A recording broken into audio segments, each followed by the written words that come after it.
जिंदगी के भिन्न रंगों को समेट कहानी का आकार देता हूँ। कुछ इसलिए ही तो कहानीकार कहलाता हूँ।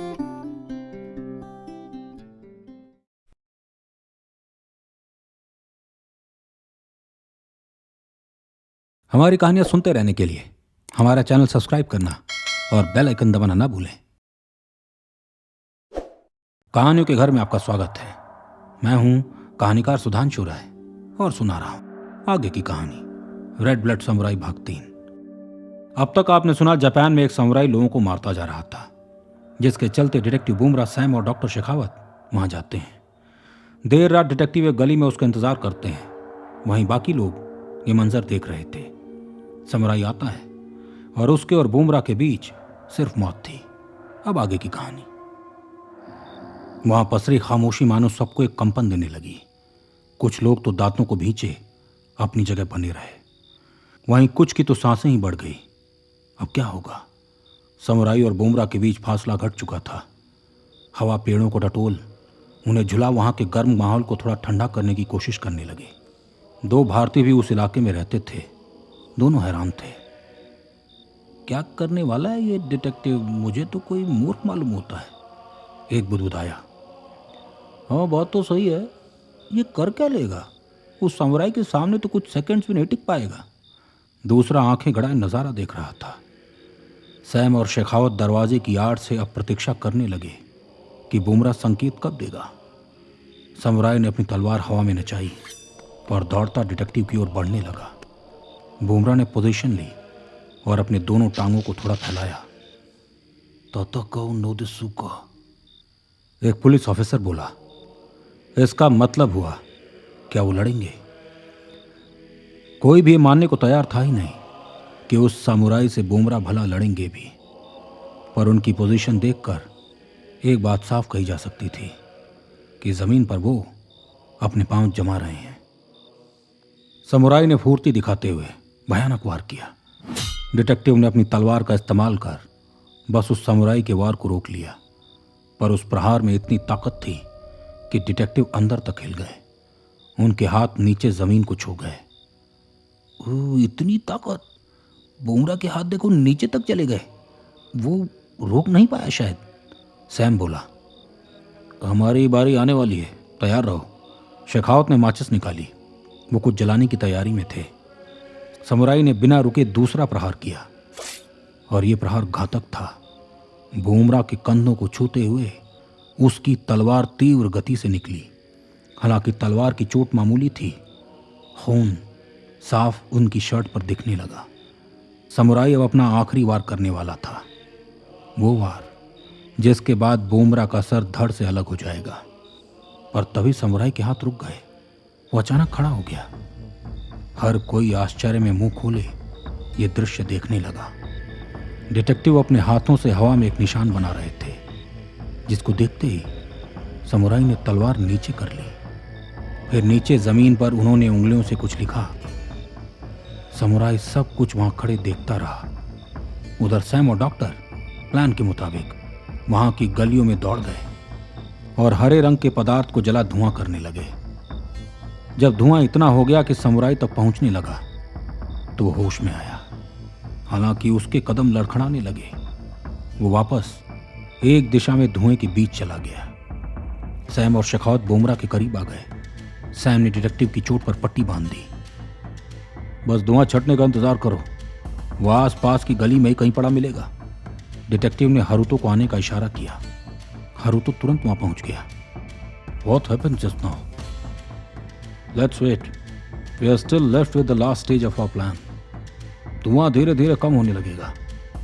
बुमरा के कहे अनुसार सब उस समुराई को ढूंढने लगे, पर हर गली को अच्छे से छानने के बाद भी वो समुराई कहीं नहीं मिला।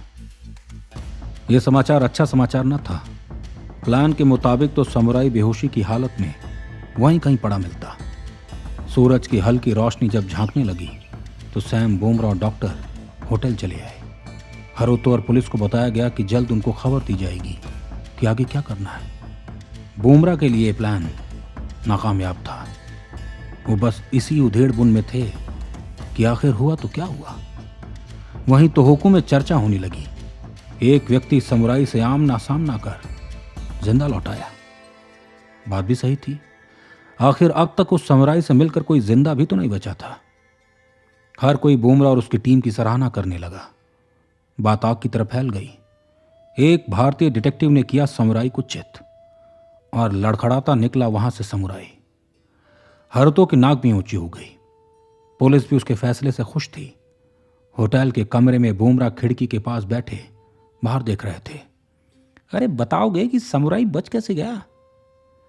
अब हम क्या करेंगे? सैम चाय बनाने लगा। प्लान का एक हिस्सा तो काम आया। जैसे ही मैंने वो निशान बनाया वो समुराई ठहर गया। यानी हम सही दिशा में जा रहे थे, पर धुएं से उसे कुछ खास असर नहीं हुआ। इसका मतलब आगे का प्लान फेल हो गया। बुमरा के चेहरे पर आई शिकन साफ बता रही थी ये केस जैसा वो सोच रहे थे वैसा तो नहीं है। प्लान की बात करें तो डिटेक्टिव ने समुराई तकीदा के बारे में जब खोजबीन की तो पता चला वो 23 साल का था जब उसे एक युद्ध में बंदी बना लिया गया। तब तकीदा महान तकीदा नहीं था। उसे जमीन से लगभग 30 फुट नीचे एक ऐसे कमरे में रखा गया जहां सिर्फ सोने भर की जगह थी। वहां दिन रात का फर्क न था क्योंकि सिर्फ अंधेरा ही था। लगभग 8 महीने वो इसी तरह उसी कोठरी में फंसा रहा। शरीर से बेहद कमजोर हो चुका तकीदा बाहरी दुनिया को भूल ही चुका था। वो मान चुका था कि अब उसकी मृत्यु उसी कोठरी में होने वाली है। उसे बस 2 वक्त की रोटी मिलती जिसे वो खा लेता। उसकी सोचने समझने की शक्ति भी लगभग जा चुकी थी। न जाने क्यों उसे कुछ शब्द बार बार याद आने लगे। अपनी मां के कहे। उसकी मां बचपन में उसे अक्सर कुछ सुनाती थी।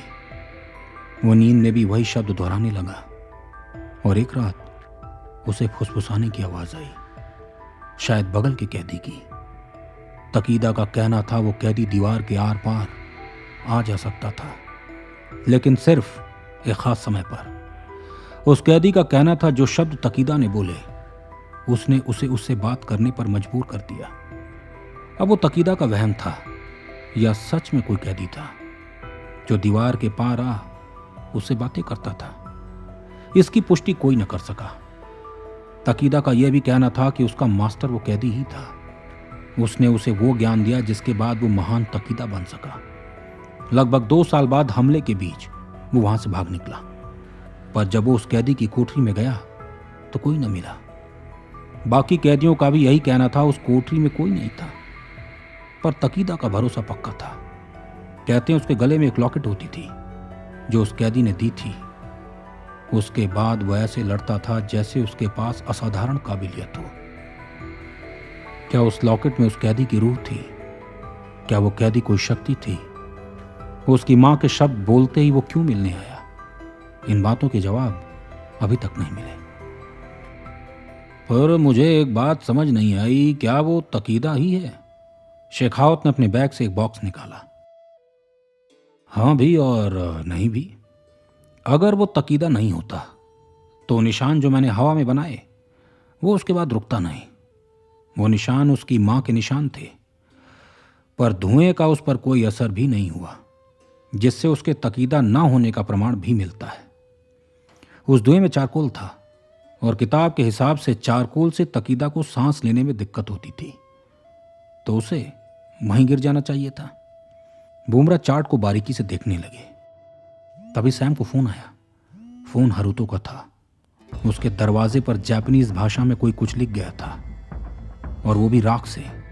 बुमरा, सैम और शेखावत बिना देरी के वहां पहुंच गए। हरुतो के घर में कई कटे सर मिले। खून हर तरफ फैला था। जब बुमरा ने पूछा तो हरुतो ने बताया जब वो घर आया तो उसका घर ऐसे ही था।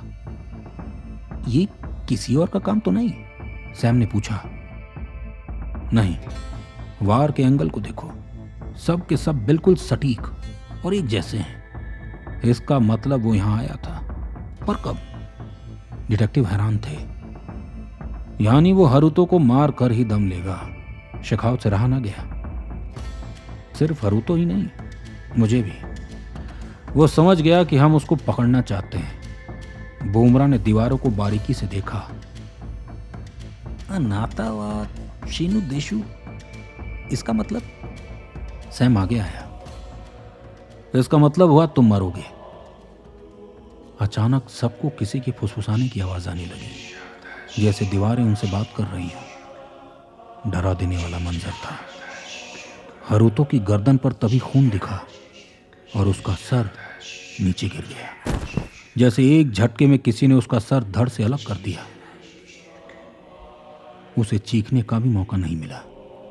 खुली आंखें लिए उसका सर एक कोने में पड़ा था। तुरंत यहां से बाहर निकलना होगा, बुमरा ने सैम और शेखावत को इशारा किया। वो विस्पर्स और तेज हो गए। सैम और डॉक्टर बाहर की ओर दौड़ने लगे। वहीं डिटेक्टिव अपनी जगह खड़े उनको जाते देखते रहे।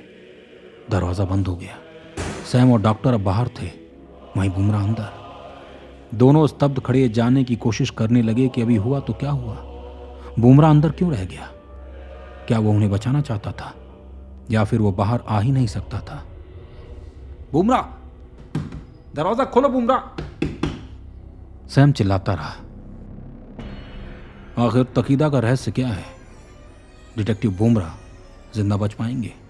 सैम और डॉक्टर शेखावत अब क्या करेंगे? सुनाऊंगा आगे की कहानी रेड ब्लड समुराई भाग 4 में। मित्रों, यदि ये कहानी आपको पसंद आई तो हमारे चैनल को सब्सक्राइब करना और बेल आइकन दबाना ना भूलें। मिलेंगे अगले हफ्ते भाग 4 के साथ।